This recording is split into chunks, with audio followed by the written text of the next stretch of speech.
Baik, sekarang kan kita lanjutkan ke keseimbangan pasar. Keseimbangan pasar itu terjadi ketika kurva permintaan itu berpotongan dengan kurva penawaran. Dengan kata lain, kita bisa lihat di sini, harga yang ditawarkan sama dengan harga yang diminta, dan kuantitas yang ditawarkan sama dengan kuantitas yang diminta. Nah, itulah yang disebut dengan keseimbangan pasar. Keseimbangan pasar disimbolkan dengan huruf E, artinya equilibrium.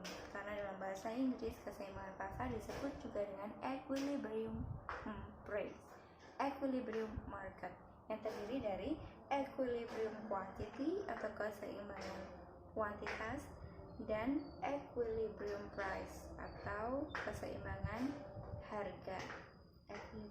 Price equilibrium and price quantity. Nah, untuk menuliskan koordinat dari titik keseimbangan pasar, kamu tidak boleh terbalik. Jadi yang pertama ditulis adalah kuantitas keseimbangannya dulu, baru harga keseimbangannya. Jadi tidak boleh dibalik kecuali ada keterangan bahwa itu dibalik. Seperti di soal-soal olimpiade biasanya ada keterangan bahwa itu dibalik. Tapi kalau tidak ada keterangan bahwa itu dibalik, maka yang harus ditulis adalah kuantitas keseimbangan terlebih dahulu, baru harga keseimbangan.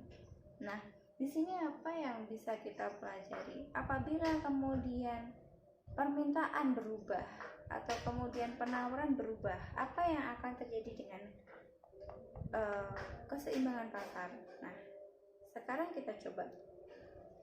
Saat ini ketika wabah virus corona ini sangat mengkhawatirkan, semua orang ingin membeli masker. Akibatnya permintaan terhadap masker menjadi bertambah. Ingat, permintaan bertambah, bergeser atau bergerak.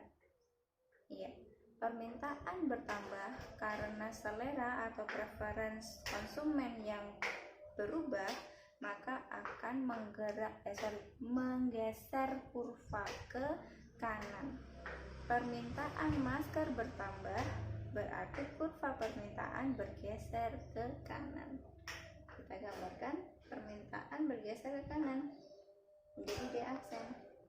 Nah, di sini bisa kita lihat apa yang akan terjadi dengan keseimbangan pasar. Keseimbangan pasarnya pun akan ikut bergerak, akan ikut berubah dari yang tadinya di E1 berubah menjadi di E2 dengan catatan supply-nya tetap.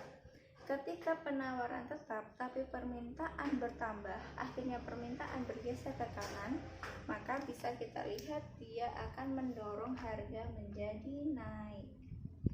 Harganya naik dari P1 ke P2. Bagaimana kuantitasnya? Kuantitasnya juga ikut naik dari Q1 ke Q2. Nah, apabila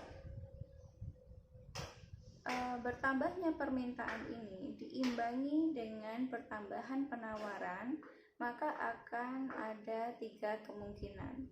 Kemungkinan yang pertama, apabila permintaan bertambah, kemudian penawaran juga bertambah dengan persentase yang sama. Kemungkinan yang pertama, permintaan bertambah dan penawaran bertambah dengan persentase yang sama, artinya kurva penawaran juga ikut bergeser. Kemana? Karena penawaran bertambah, maka dia bergeser ke kanan. Dan jumlah pergeserannya atau besarnya pergeserannya karena sama, maka harus sama dengan pergeseran demand-nya atau pergeseran permintaannya, bergeser dengan jarak yang sama. Maka bisa kita gambarkan, ini harus kita pastikan sama jaraknya.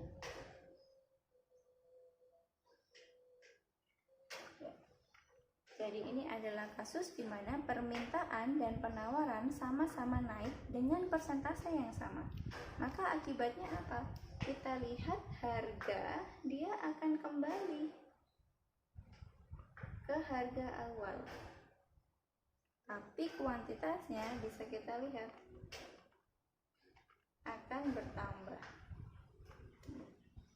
Jadi, bisa kita simpulkan apabila permintaan naik dan kenaikannya sama dengan kenaikan penawaran, maka yang akan terjadi harga akan tetap dan kuantitas keseimbangan akan naik.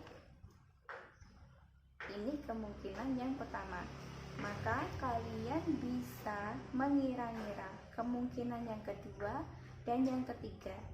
Apakah kemungkinan yang kedua dan ketiga itu? Kemungkinan yang kedua, apabila permintaan naik dan penawarannya ikut naik, tapi kenaikan penawaran tidak sebanding dengan kenaikan permintaan. Artinya penawarannya naiknya itu cuma sedikit. Apa yang akan terjadi dengan harga keseimbangan dan kuantitas keseimbangan?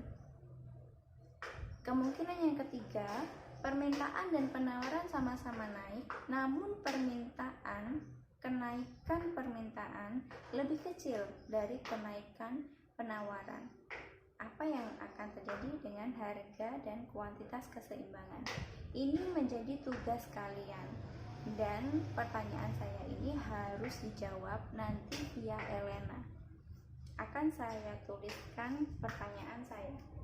Yang pertama, apabila permintaan naik, penawaran juga naik, akan tetapi naiknya permintaan lebih besar dari naiknya penawaran.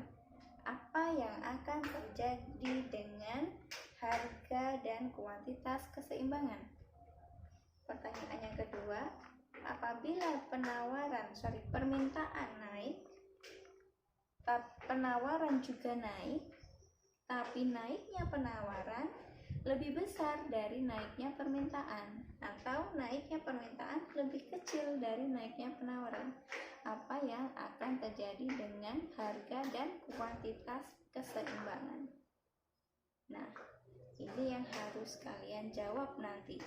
Selain itu, saya juga punya beberapa pertanyaan atau kuis yang juga akan saya upload di Elena dan harus kalian kerjakan.